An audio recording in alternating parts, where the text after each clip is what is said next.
அண்மை செய்தியை பார்த்து வருகிறோம். உத்தரகாண்டில் நிலச்சரிவில் சிக்கியுள்ள தமிழர்கள் 30 பேரும் பத்திரமாக மீட்கப்பட உள்ளதாக கடலூர் மாவட்ட ஆட்சியர் தெரிவித்திருக்கிறார். உத்தரகாண்டில் சிக்கியுள்ள 30 பேரும் முகாம்களில் பத்திரமாக தங்க வைக்கப்பட்டிருப்பதாகவும் ஆட்சியர் தெரிவித்திருக்கிறார். அது குறித்தான அண்மை செய்தியை பார்த்து வருகிறோம். கடலூர் மாவட்ட ஆட்சியர் ஆதித்யா நியூஸ் தமிழுக்கு தகவல் தெரிவித்திருக்கிறார். உத்தரகாண்டில் சிக்கி தவிக்கும் 30 தமிழர்களையும் ஹெலிகாப்டர் மூலம் மீட்க ஏற்பாடு செய்யப்பட்டிருப்பதாக கடலூர் மாவட்ட ஆட்சியர் ஆதித்யா நியூஸ் தமிழுக்கு தகவல் தெரிவித்திருக்கிறார். வானிலையை பொறுத்து ஹெலிகாப்டர் மூலம் மீட்க ஏற்பாடு நடைபெற்று வருவதாகவும் அவர் தெரிவித்திருக்கிறார்.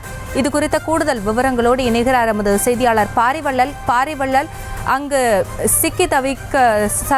சிக்கி தவிக்கும் 30 பேரை மீட்பதற்கான ஏற்பாடுகள் எந்த அளவில் இருக்கிறது? இது குறித்து கடலூர் மாவட்ட ஆட்சியர் என்ன தெரிவித்திருக்கிறார்?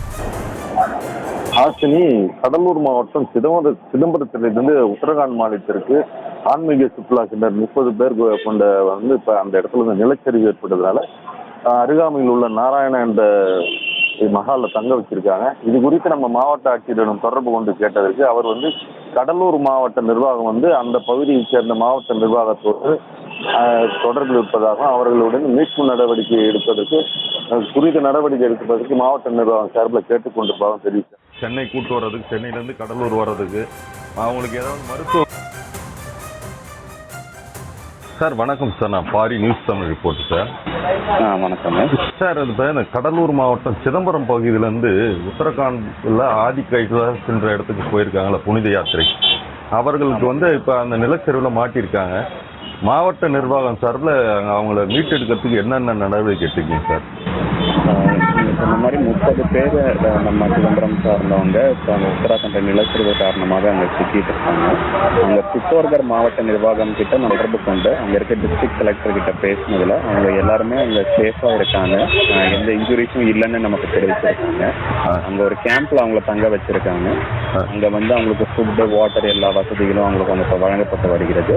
இன்னைக்கு வானிலை எப்படி இருக்குன்னு பார்த்துட்டு அவங்க ஹெலிகாப்டர் மூலமா மீட்பு மேற்கொள்வதாக திட்டமிட்டிருக்காங்க நமக்கு தெரிவிச்சிருக்காங்க. சரி, இப்போ அவங்களை அங்கிருந்து மீட்டு எடுத்துட்டா உடனடியாக நம்ம சிதம்பரம் மாவட்டத்துக்கு கடலூர் மாவட்டத்துக்கு கொண்டு வரதுக்கு ஏதாவது வாய்ப்பு இருக்கா சார்? அவங்களுக்கு ஏதாவது நடவடிக்கை எடுத்துருக்கீங்களா?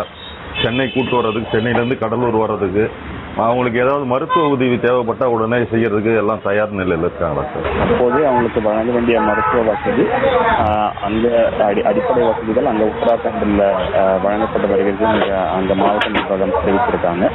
இங்கே அவர்களுக்கு ஏதேனும் தேவைப்பட்டால் அதற்கும் நம்ம தயார் நிலையில். உங்களுக்கு கிடைத்த தகவலின்படி இப்போ தற்சமயம் அவர்கள் அனைவரும் நலமா இருக்காங்க. வானிலை முடிஞ்சதுக்கப்புறம் அவங்கள ஹெலிகாப்டர் மூலமா மீட்பதற்கு நடவடிக்கை இப்போ தயார் நிலையில் அந்த மாநில அரசு தயாராக இருக்கிறதா சொல்லியிருக்கீங்க. அப்படி அவங்கள உடனடியாக மீட்டு எடுத்துட்டீங்கன்னா கடலூருக்கு கொண்டு வரதுக்கு மாவட்ட நிர்வாகம் தயார் நிலையில் இருப்பதாக சொல்லியிருக்கீங்க சார். அவர்கள் சேஃபாக வர்றதுக்கு நீங்களும் தமிழக அரசு கிட்ட எடுத்து சொல்லியிருப்பீங்க. தமிழக அரசு எந்த மாதிரியான நடவடிக்கை எடுக்குது? தமிழ்நாடு அரசு கிட்ட நம்ம தமிழ்நாடு அரசும் உத்தராகண்ட் அரசோட க்ளோஸ் தொடர்பில் இருக்காங்க. இந்த சிச்சுவேஷனை கண்காணிச்சுட்டு வராங்க. இந்த மீட்பு நடவடிக்கைகளை கோஆர்டினேட் பண்ணி மேற்கொள்வதற்கு தமிழ்நாடு அரசு, உத்தராகண்ட் அரசு தொடர்ந்து கோஆர்டினேட் பண்ணிட்டு தான் நடவடிக்கையில் இருக்காங்க. உங்க தகவலுக்கு நன்றி சார். செய்திகளை உடனுக்குடனும் துல்லியமாகவும் தெரிந்து கொள்ள சப்ஸ்கிரைப் பண்ணுங்க.